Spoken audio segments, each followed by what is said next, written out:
All right, this is my first time recording using the computer screen as background. So this is going to be a presentation on basically a summary of what I currently believe right now.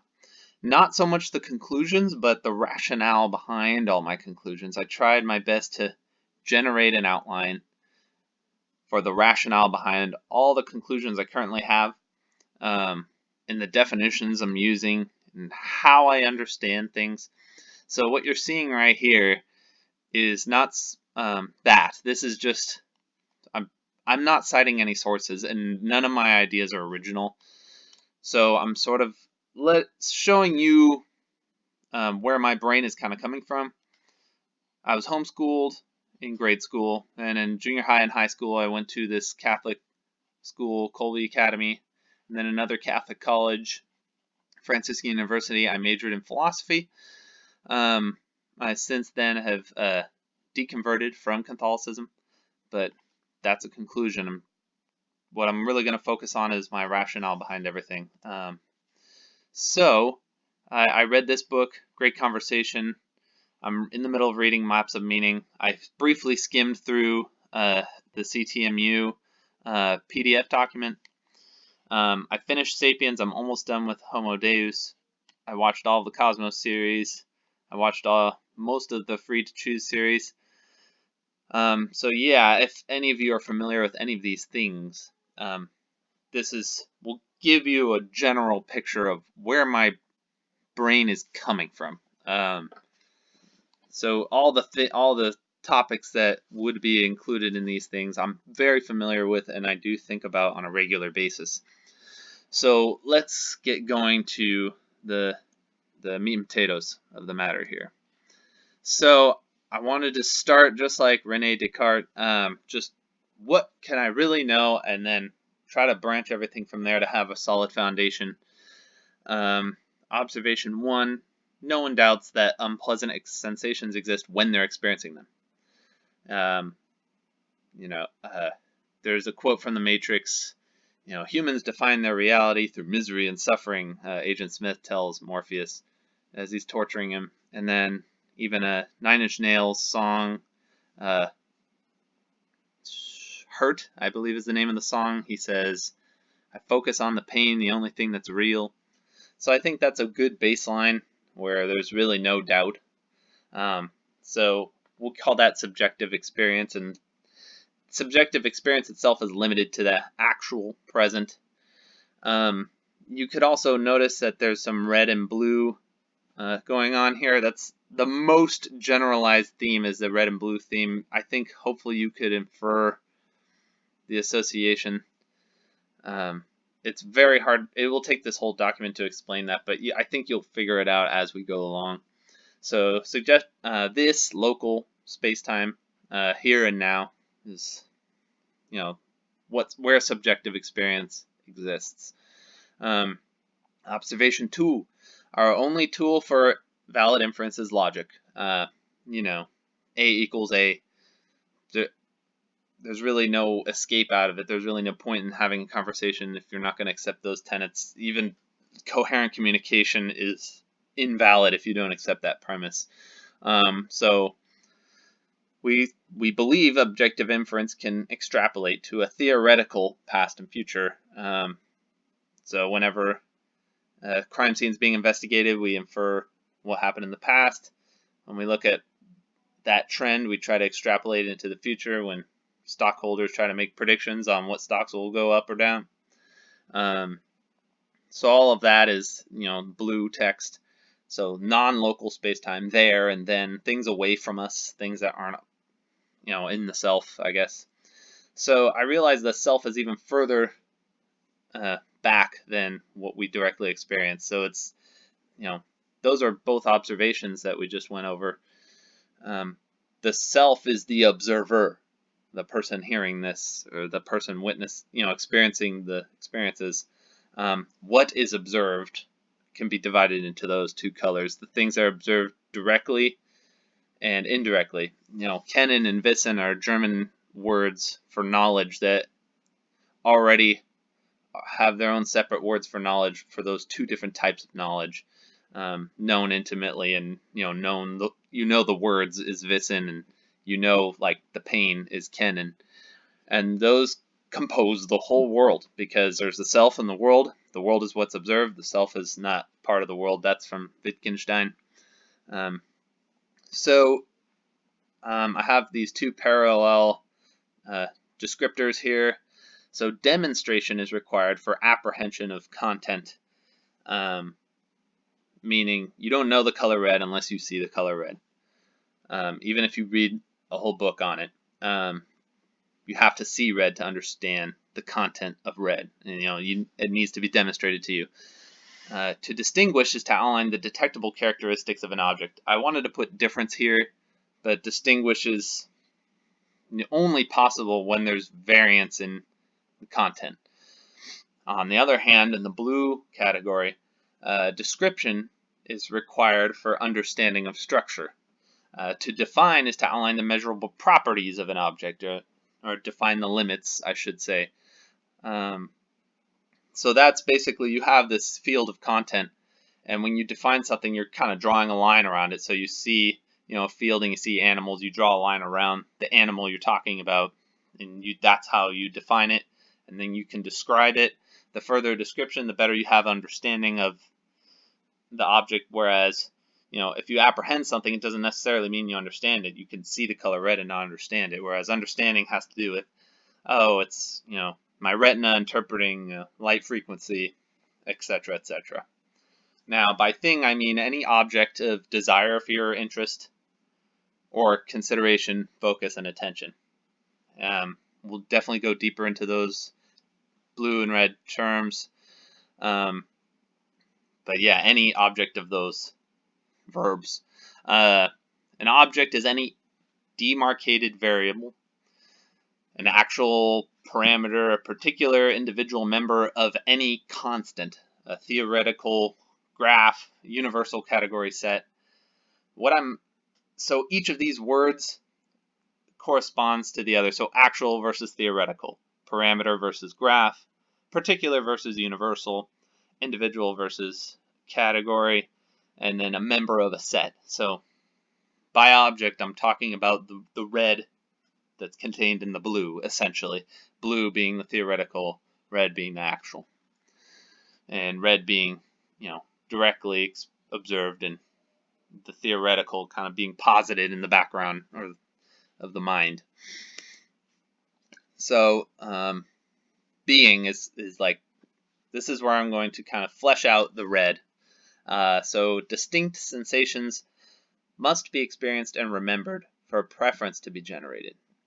And so the two big words in this one are being and preference. When we go to blue, it will be seeming and opinion, but you'll see as we go. So a preference must exist for a sensation to be experienced as pleasant or unpleasant. Now, pleasant or positive sensations are preferred. Unpleasant or negative sensations are not preferred. Nuos, as opposed to logos. Sensations and preferences are interdependent, meaning one can't exist without the other, and they prescribe selection, or determine what you want, because they're the feeling behind your choices. So preferences are a feeling about something, object of desire or fear, as posited earlier, in contrast to a believed alternative option. All beliefs express opinion. Memory, the combination of memory and inferences.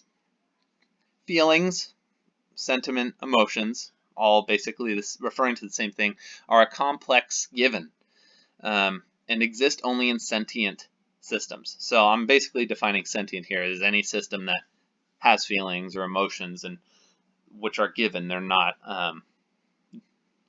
that you just experience them. They are given to you. You do not create them. The scientific term for these feelings is motivational salience. Religious people call this will, or incentive.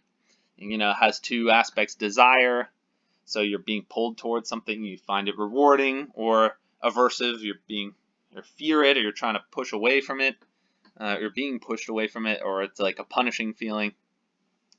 And these all constitute values. And values on the biological level are just emotive responses to stimuli.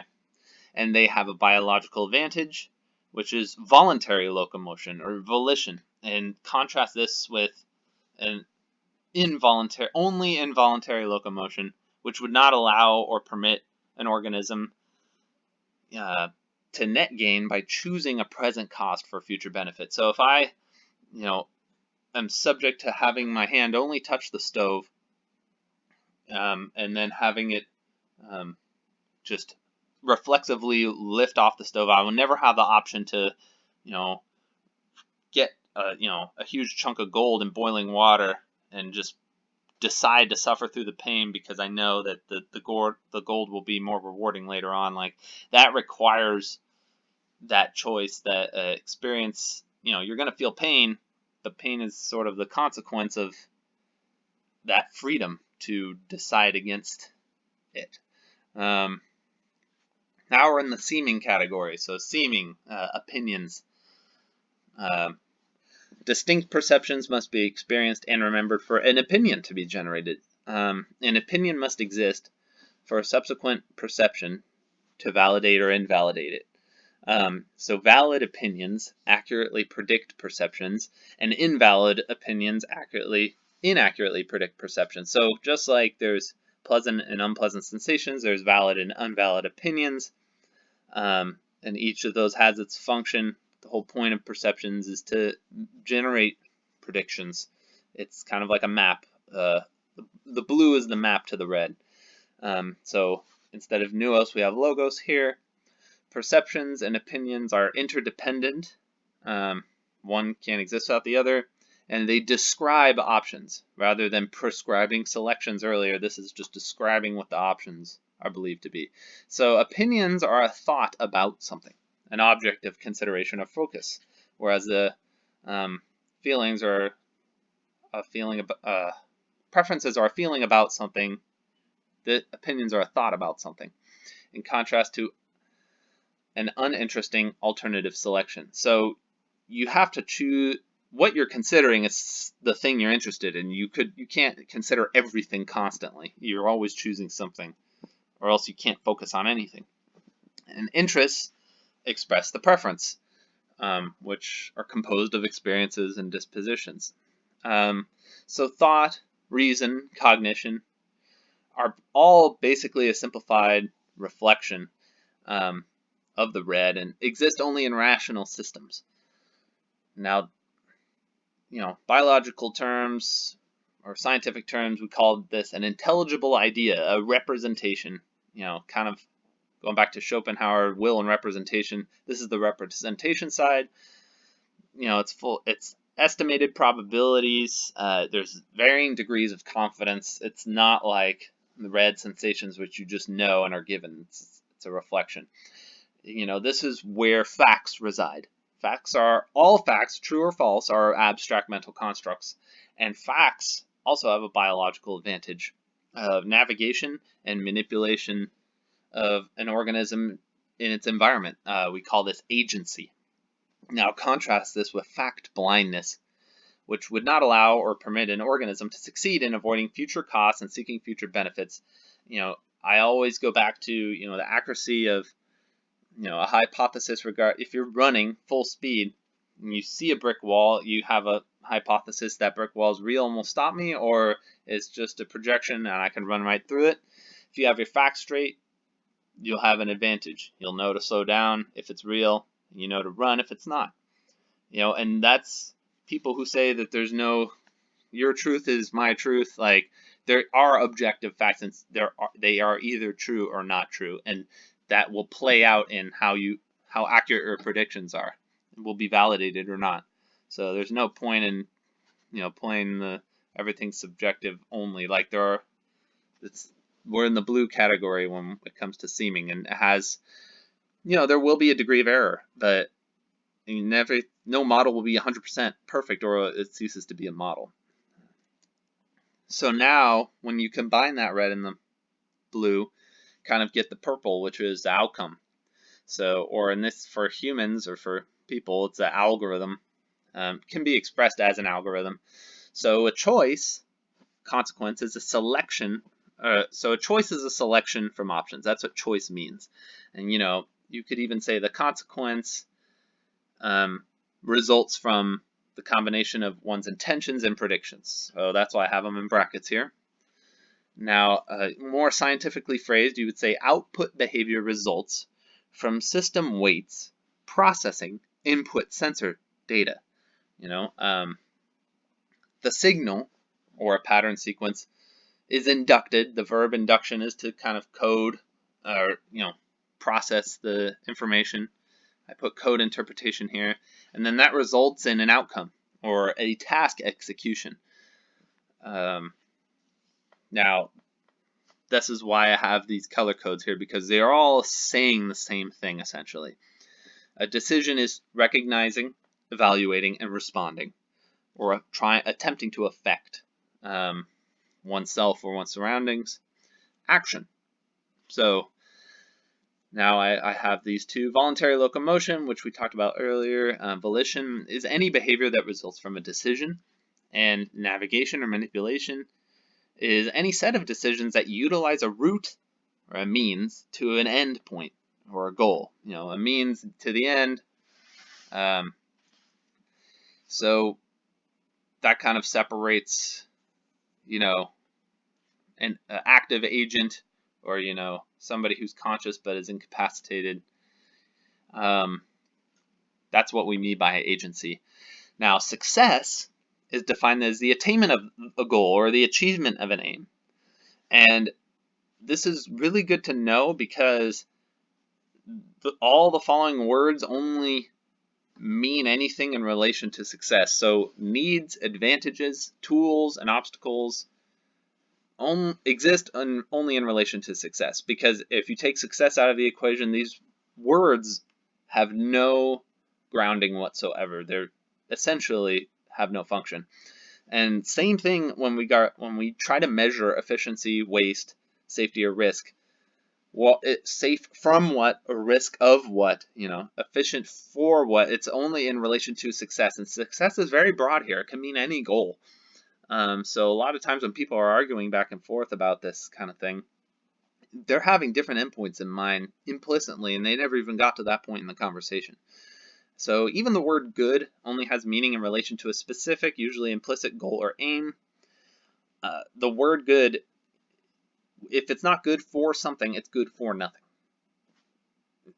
That, even happiness, is good for being, or continuing, extending the length of, persistence. So some people may complain that this is overgeneral but I think this is, it's sort of like this groundwork's pretty important to avoid really wasteful dialogue that is just all symptoms, arguments that are symptoms of this lack of understanding here for how these words work. So I would say that the universal sentient goal is the greatest benefit over cost ratio, maximum value, the highest positive over negative. And this is expressed even in monetary terms, since money is a medium of exchange of valued goods. So a net is the gross minus deductions, income over expenses, credit over debit. And then, if you're an accountant, you would say, assets minus liabilities is equity. So gain over loss, worth over price. All these words are parallel, or at least I'm attempting them to be. Now, I was debating putting this first or later, but this is another place that's really important to get everything straight. This is how I understand things.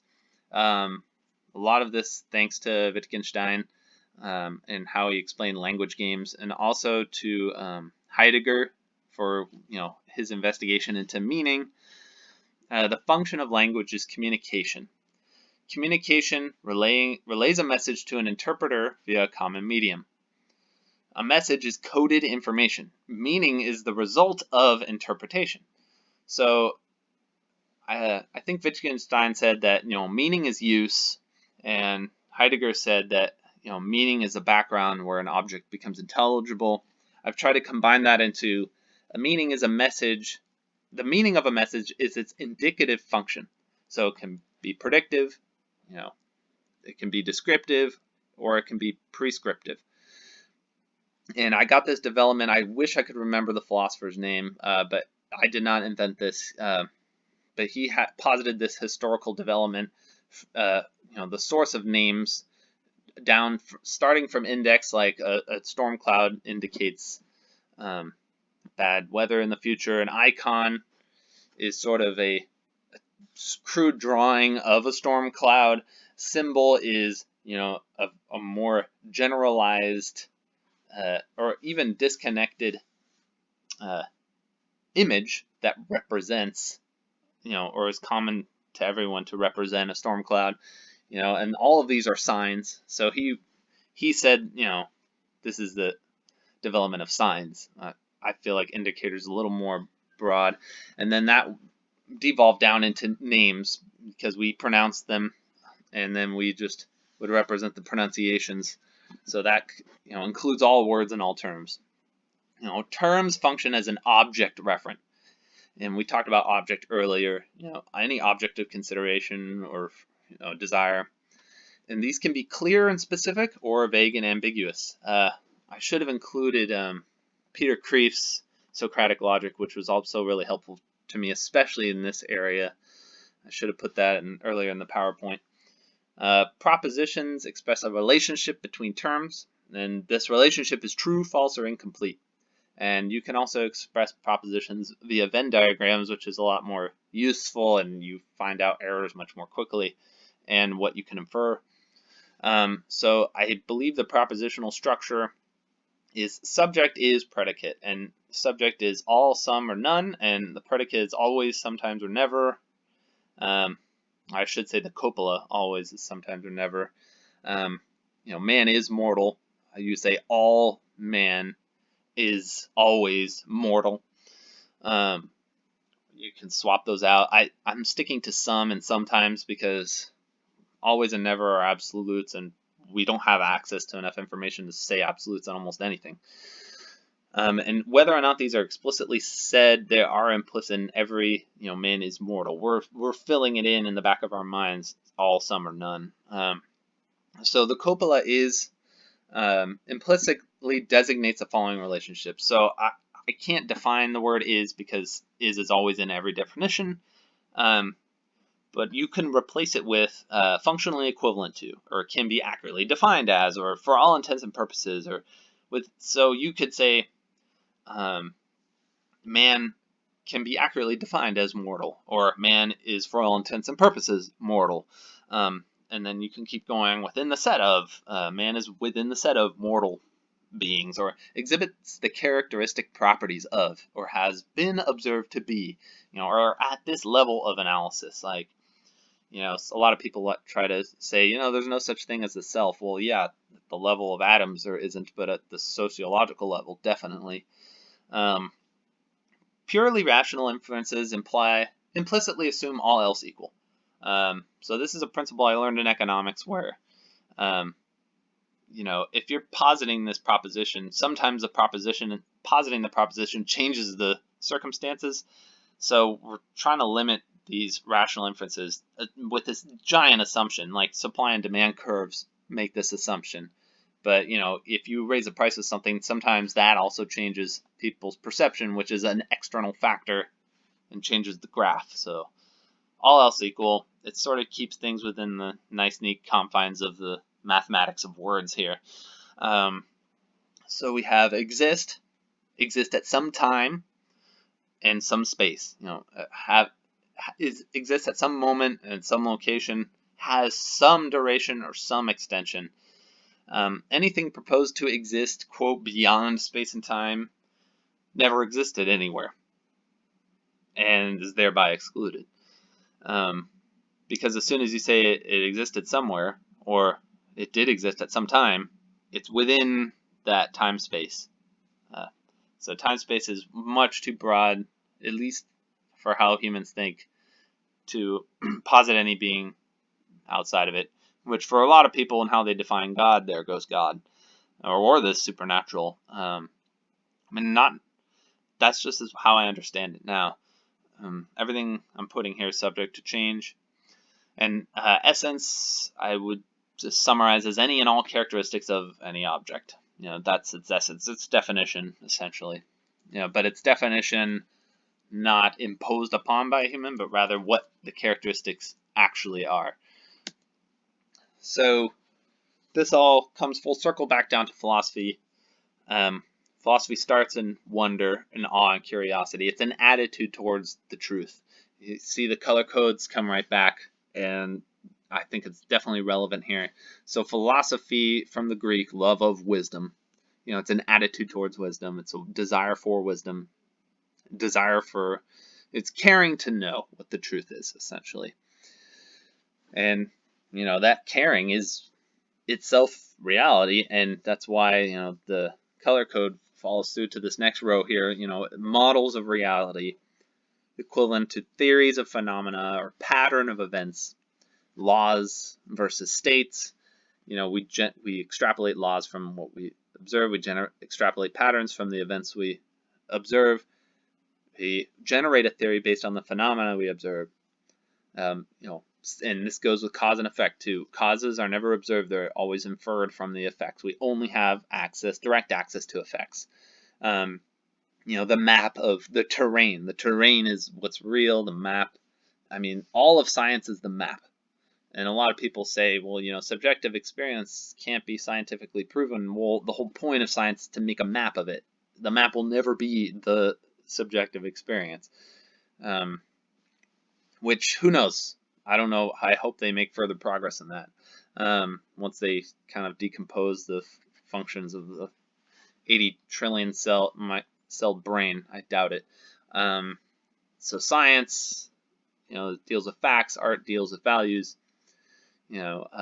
Deduction is analytic and induction is synthetic. I'm wondering if I should have those switched in color. Yeah, definitely. I don't know how that happened. Well, pay no attention to the colors on those. I might just turn those black again. But synthetic and analytic are from Kant, and he was talking about analytic being, tautological, A equals A, whereas induction is, there's more in the predicate than what was in the subject. It's a little dubious, but I'm at 27 minutes already, so we got to keep going. This part is right for sure. Evidence versus logic. Logic's definitely blue. Evidence definitely red. Observations, tangible empirical content versus conceptual rational structure. Hammer home this theme here. This is kind of how I see all words. So the three main branches of philosophy are metaphysics, epistemology, and ethics. And I put / economics because I kind of consider them in the same category. Metaphysics deals with the criteria to establish what things actually exist. Epistemology is about how we know, so it develops the criteria to establish what we can know about what things actually exist. And ethics or economics deal with the criteria to establish what to do, how to guide decisions, how to arrive at decisions with what we can know about what things actually exist. And related to each of these, you would have, so for metaphysics, Adler's razor or sometimes Newton's flaming sword. I thought it was really useful. Relation of falsifiability to relevance, things we care about. A lot of things that are talked about in metaphysics, especially historically, aren't falsifiable. And so anything not falsifiable is sort of irrelevant when it comes to the natural world. We do need to agree upon the language game and what works best, but even that can be falsifiable. Some languages are better at communicating than others. You could just measure that objectively. Occam's razor describes a relation of assumptions to probability. The more assumptions in a hypothesis, the less probable that hypothesis is accurate. But all hypotheses carry assumptions, so it's trying to reduce that. And And then when it comes to what to do, well, we all have dimensional constraints. We have our sphere of influence. We have limited power, limited control. There are limits to what we can affect, as you see in the parentheses here. So I'm here as a philosopher. I'm just going to laud the accomplishments of science. Science so far has been the most productive method of investigation to the natural world in, by adopting methodological naturalism, an assumption that, causes and effects are ruled purely by natural causality. So much more progress has been made. As soon as we introduce any supernatural element, supernatural is equivalent to lack of understanding, and if that's true in investigating the natural world, I think we could kind of extrapolate that. That's a good principle to have just in general, methodological naturalism. So current scientific consensus describes a fundamental world as existing through 10 dimensions. There's a great video on the 10 dimensions. There's an old video and an updated video. The updated video is much more interesting. I wish I could give the source. I'll probably in a later video. Yeah, but basically, particle waves on, the Higgs field. That's the rock bottom level, and that's just a level of analysis. So I outline the levels of scientific analysis here. Physics, which includes the standard model of particle physics. Special relativity, think Einstein, equals mc squared. It outlines very useful predictive models for space-time, matter, and energy that are used all the time in practical application. Fusion is this is kind of like the holy grail of transforming matter into energy. Nuclear fusion occurs in the sun. It's kind of the source of all life here, that we have that source of energy. Chemistry consists of the whole periodic table of elements and their interactions, and the source of our life, complex life, is through DNA, which is a long strand molecule that codes for function, to generate proteins, which are the building blocks of life. So biology is the study of life itself, and I tried to describe it with as living systems or open systems that transform energy to decrease local entropy. So meaning, sustaining yourself or surviving and reproduce. All living things reproduce and come from a reproducive, productive organism prior to it. The origin of life, abiogenesis, it started from reproducing chemicals that didn't have all the criteria for it to be a living organism. I had a great video from CDK007, which is a YouTuber from way back when, had a video explaining that. It was amazing, very eye-opening. All evolution this is another hot button issue, unfortunately, in the States, but all it is the change in heritable characteristics of a biological population over successive generations.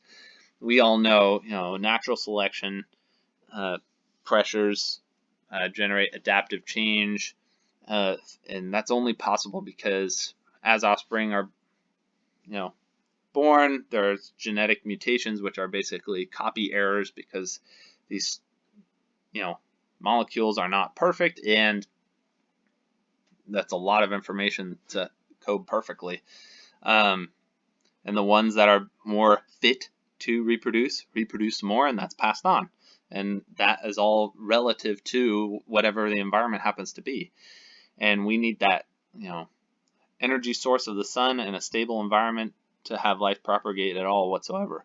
Now, sociology is an interaction between two or more individuals, and by individuals I mean any system, usually mostly living. Who knows? I kept it open in case we develop AI that could have these properties. So any system possessing a particular set of memories and dispositions, I would consider an individual. So it could be a non-personal individual, but plants don't have preferences and opinions, but your dog does and you do.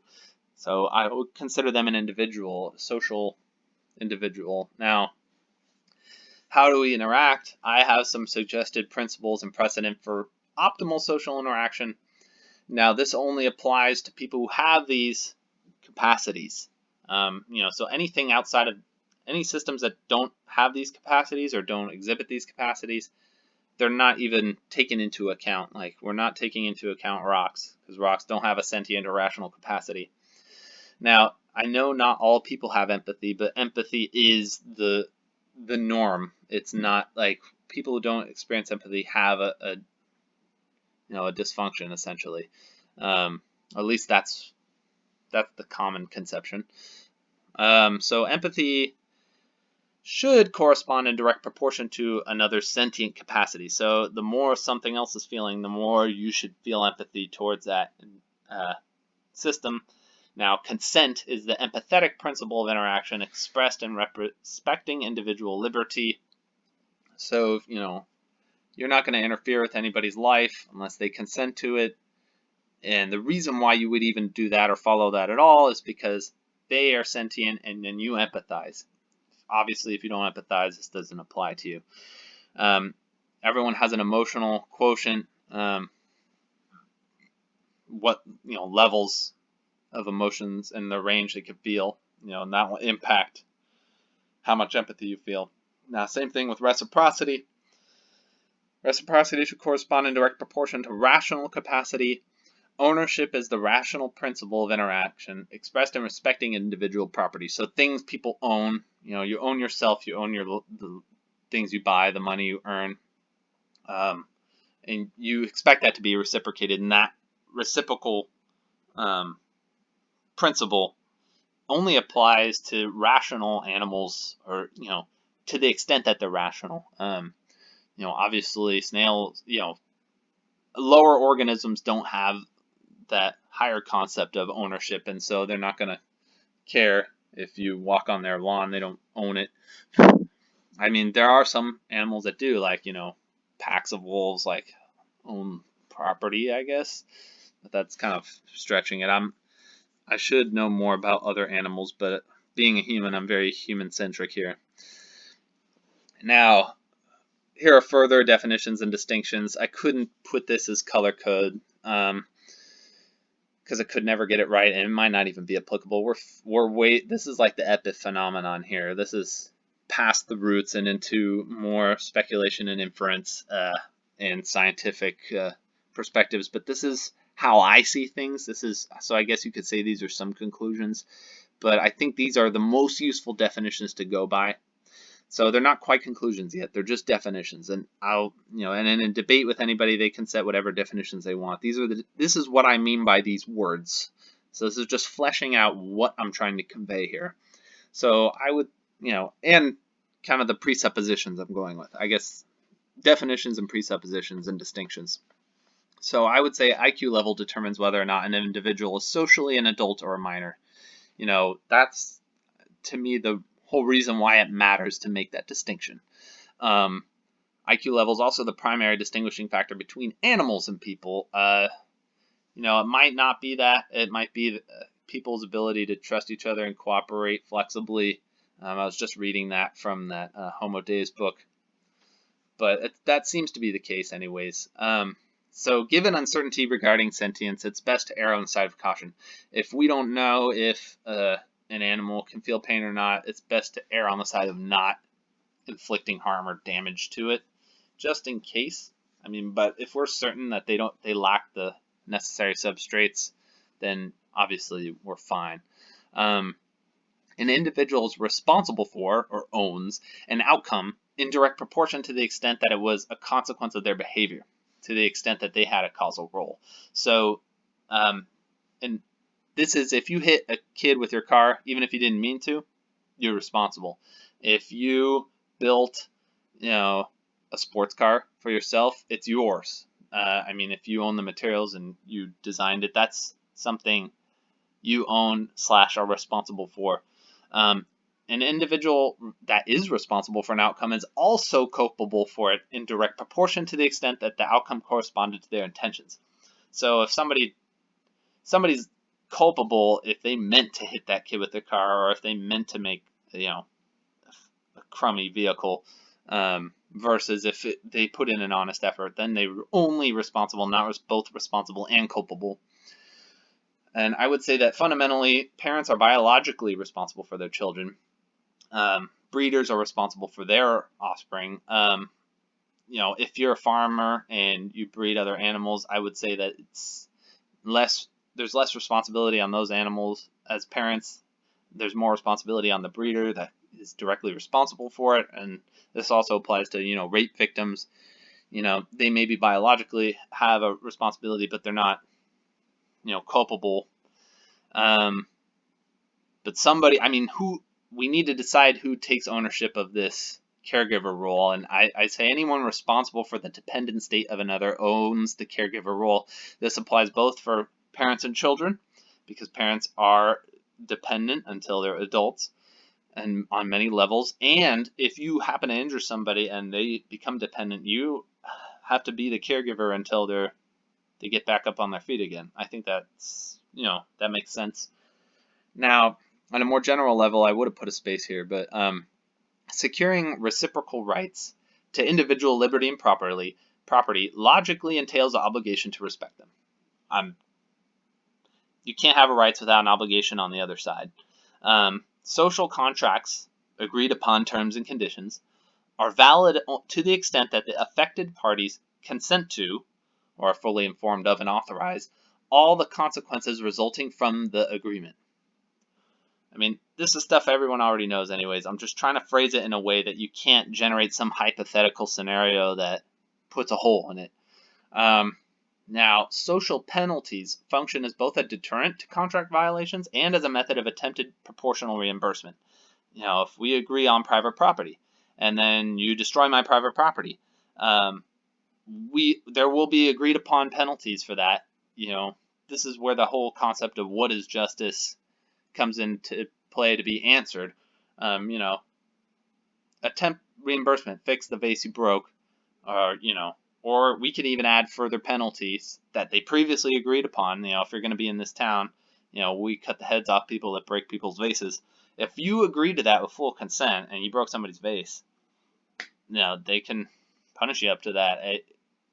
If you were an adult and you knew what you were getting yourself into, is there an objective morality here? I think the only one is, those preconditions.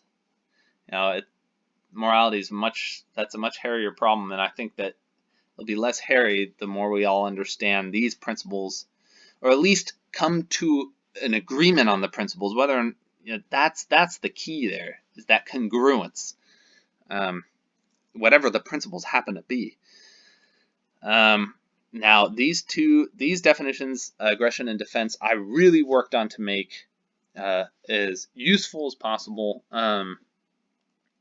so that they would apply to all hypotheticals, and it wouldn't disagree with our intuitions if we were to apply them in extreme scenarios. So, aggression, to intentionally initiate an act or threat, increased risk of unauthorized interference to an individual's liberty or property, which interference of liberty is force, interference of property is fraud.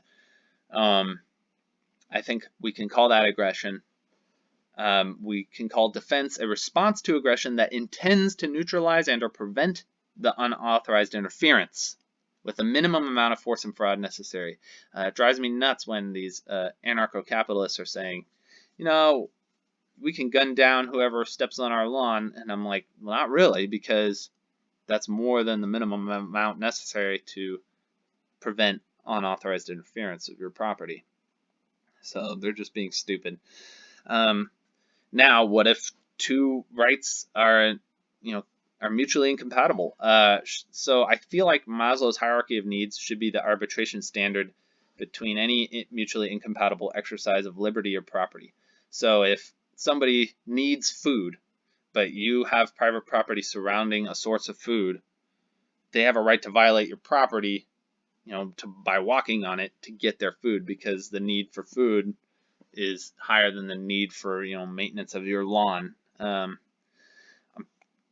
It's not perfect, but it's the best I have so far. Given uncertainty regarding the innocence or guilt of an accused perpetrator, of aggression or contract violation. Defensive measures can always be implemented, but penalties are the thing that should be postponed until guilt is certain. So, the whole innocent until proven guilty, which Jordan Peterson was saying was a maze became a standard, but it makes sense because we all could be a potential, we could all be accused of something, and we want that to be that standard. So the principle of I'm introducing two other principles here that I find extremely useful. Principle of subsidiarity, this is from Angus MacDonald. He suggested this way back when, and I try to incorporate it into my philosophy.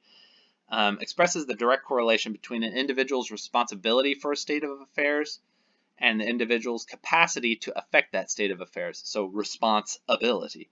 So if somebody's starving, and someone's in Africa and another person's right by your doorstep, you have more responsibility for the person that's right by your doorstep.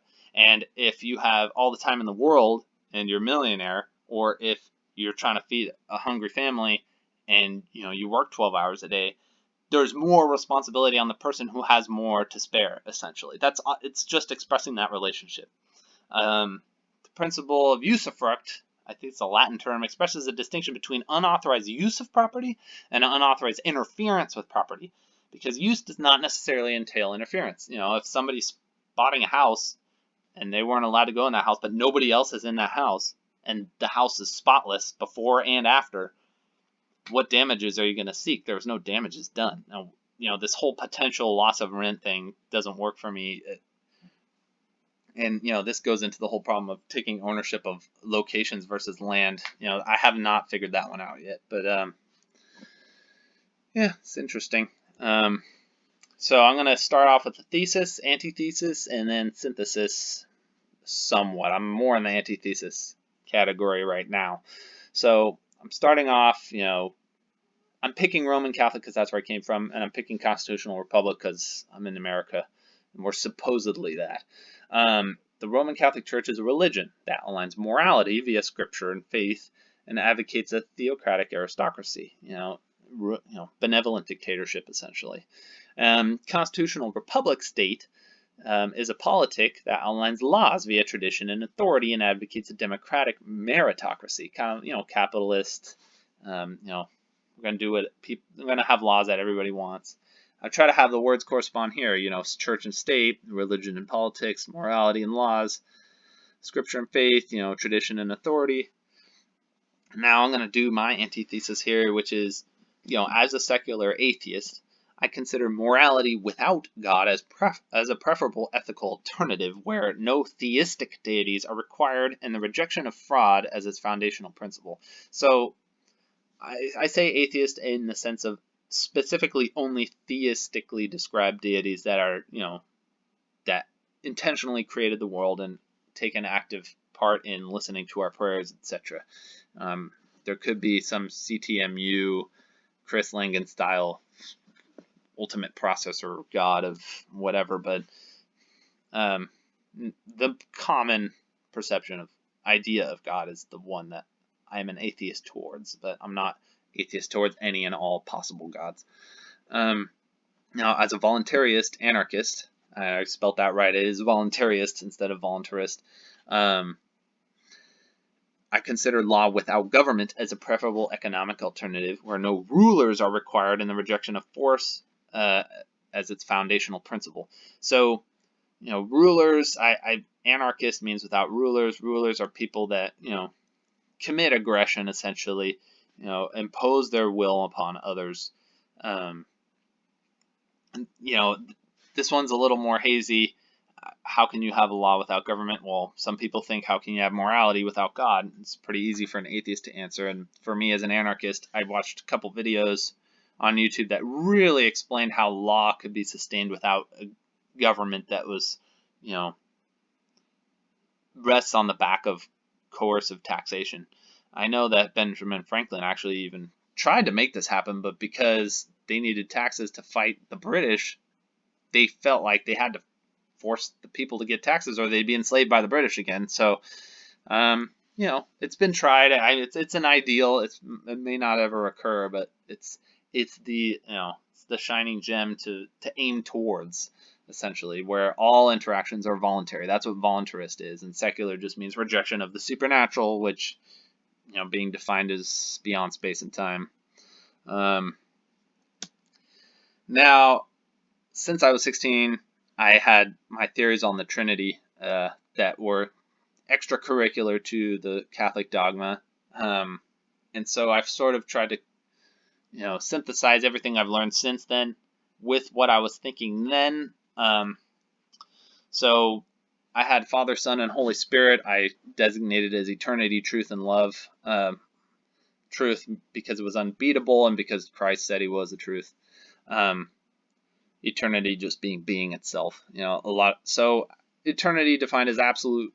So the reason why I'm even considering it still is because absolute non-being is logically impossible. Even conceptualizing non-existence makes it at least an object of consideration that would possess definitional characteristics. This can definitely be disputed. You could have two arrows pointing in opposite directions. Doesn't mean it's pointing anywhere. What is the set of unconsiderable things? And now it's no longer that set. So I'm really not holding tightly to this at all. This is more just me kind of goofing off. I just know there's such a strong correspondence to the Catholic ideas in this Trinity theory I had way back when. I just thought it was worth mentioning. So for people that wanted the meat and potatoes, I'm done with that now. I'm just goofing off. God the Father said, "I am that I am." Catholics always say his essence is existence, absolute being, God in heaven. And I noticed that there's kind of this correlation between that and, just existence. Your brainstem, your reptile part of your brain, the id, and I have this correlative, wordplay here. So id, superego, ego, reptile brain, sapien brain, neocortex, mammal, limbic system, health, wealth, wisdom, body, mind, heart, life, consciousness, free will, omnipresent, omniscient, omnipotent. So truth, so here's the red and blue again. Truth is every being has describable properties which function as the criteria for proposition validation. So whatever the truth is, reality. So Jesus said, "I am the way, the truth, and the life. The Word was with God, and the Word was God, begotten, not made, one in being with the Father." I thought that whole begotten thing was interesting because as soon as you have being, you have the truth of the being, and truth wasn't made. After being didn't make truth. They one in begotten, not made, one in being with. Thought it was kind of interesting. And then love is that relationship between being and the theory of being. So harmonious relationship between truth and eternity, coherence. And then Holy Spirit, they always say God is love. Love is kind of like a coherence, God within the self. So this, and love is kind of an emotion. So I put that with the limbic system, our interests, our choices. And then we're going off into loony land here with the unholy spirit. So anything that's incoherent is like the left-hand side of God, because there's some funny allusions to the left-hand side of God. And as a Catholic, they say that God is infinitely good, but doesn't mean he's only good or that he's good for us. So, take that with what you will. 53 minutes and 36 seconds. Longest video I've ever made. But I really like this PowerPoint format. And I'm really hoping to have some interesting feedback. I'm sure nobody will watch this, but it was fun for me and I got it out of my system. And I'm going to post this giant video to Facebook, or probably to Facebook, but definitely to YouTube. So thank you for listening, whoever made it all the way to the end.